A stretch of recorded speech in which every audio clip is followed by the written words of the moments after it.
Is that not how you pronounce it? You're Joel. Yes. Okay, And good. Go ahead, Joel.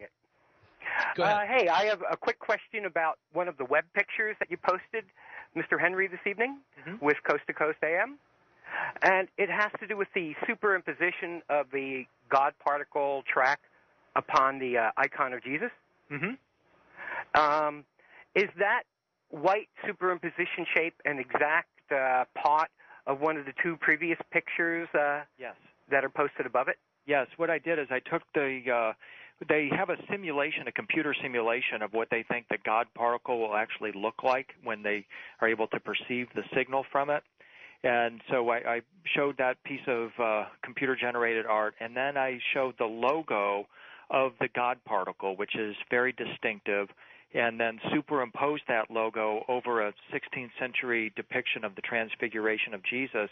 And it turns out, just perhaps by coincidence, maybe something more, they were a perfect match.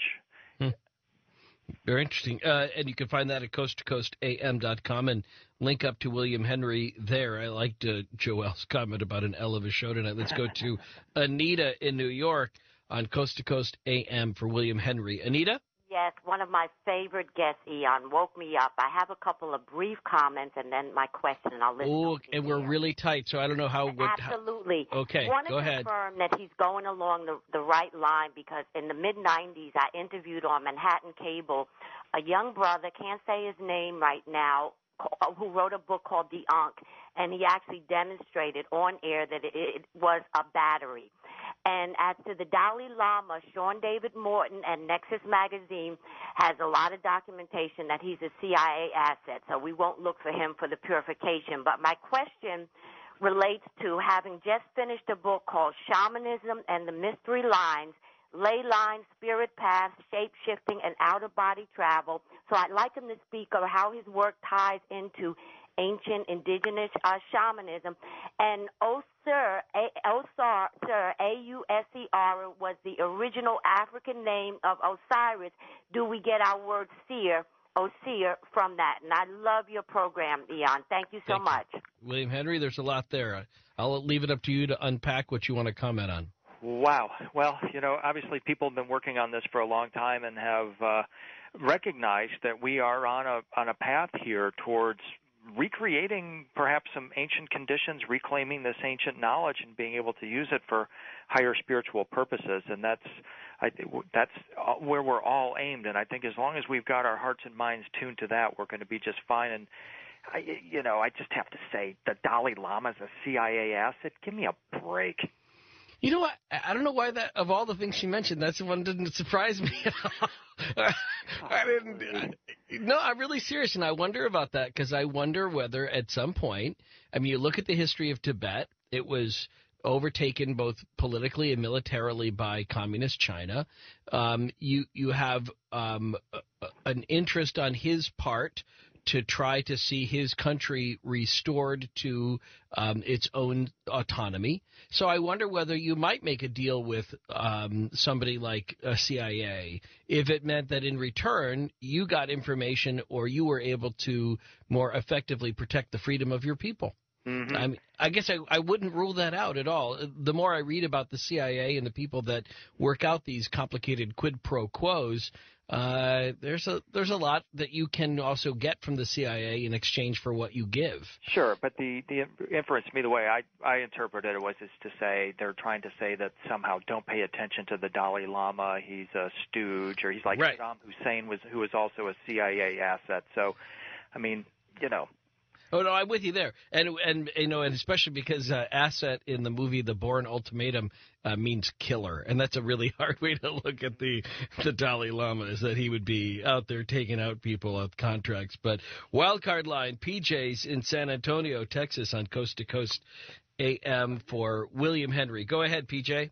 I'm sorry. Yeah, this is PJ calling from San Antonio, and I would like to thank you for Coast to Coast. I would also like to say thank you, Mr. Henry, for being on the show. My question is to you is, since we're talking about different views and aspects as to Gnosticism and different, you've mentioned so many different views tonight, and you're obviously a very educated man.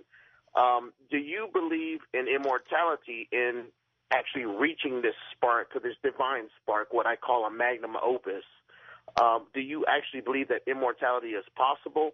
Have you heard of people like Saint Germain or Nicholas Flamel and such as far as spiritual alchemy and physical alchemy?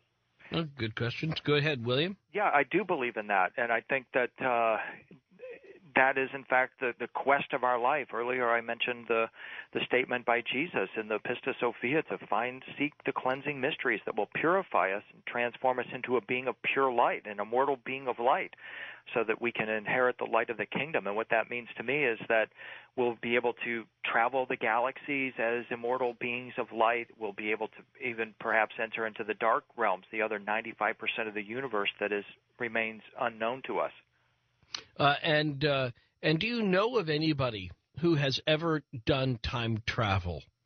No, I don't. I study Seti, the king Seti, the Pharaoh Seti in ancient Egypt, who utilized this Osiris technology at Abydos, and the stories of him being able to reappear as a being of light to humans after his transfiguration. This is 1,500 years before Jesus, and what we see there at Abydos, which again I'll be going to study in depth in January, we see the technology, then we have the stories that accompany it of this being, Seti, who actually accomplished this immortal transfiguration and how he was able to toggle between the worlds.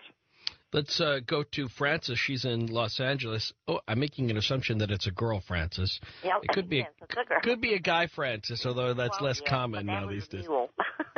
Yeah, less common now, guy Francis's. But where we want to go with this on Coast to Coast AM, Francis? Yes, what a good show you have this evening. Mr. Henry, as I was told, and it took a long time for it to sink in, about the soul. Where is the soul? As it what was told to me by beings. When you have the feeling of absolute love, you've fallen in love with somebody, and that's all you can think about, on and on, and the feeling that comes over you. Or when you become so heartbroken that you think your real heart has broken, it's not your physical heart. It's a part that's in you, and that is where the soul is. Interesting thought, William. Yeah, and I would go along with that, and the idea that corresponds with this concerning the God particle is that every breath that anybody has ever taken on this planet is still is accessible to your divine spark. So every single feeling that you have, every breath that you take will be breathed forever by all living entities. And your energy pattern, that feeling, will be here perhaps for eternity. And this is why it's so important to focus on what is it that we're feeling. Are we feeling more love, or are we feeling more fear? Because it is that energy that we're going to leave behind as we go into other realms. So just as you had said that about the divine breath and how we share that with each other, at that point I had an involuntary hiccup. It just occurred to me. So you heard me hiccup a little bit in the background, and I wonder now who else would be sharing that hiccup. For all eternity, that hiccup will go out from that moment to be hiccuped out by others later. Let's go to John in Washington on Coast to Coast AM for William Henry. John? Yes, this is John. Number one, God is not a particle. He's a consuming fire. Number two, have you heard of the Samsonite option? The pillars of fire, smoke. Have you heard about the pyramid, the upper chamber being Christ risen, the lower chamber being hell? Do you know of Nebuchadnezzar, of the covenant that he gave, and that how that through his sons there would be a defiled message? Do you understand these things? God is going to rule with a rod of iron. I don't understand your point. Well, the point is that God is not a particle. He's a consuming fire. Okay, but hold on a second. First of all, dial it down. But second of all, let's take a second just to consider that nobody's saying God is just a particle. That the term, the God particle, is a metaphor which was started by scientists under, I think it was the Reagan administration, to talk about the basic building blocks of matter. So no one's saying God is just a particle or God is only a particle. Do you know the Samsonite option? Yes, I do. And actually, I went with coach luggage. I know a lot of people say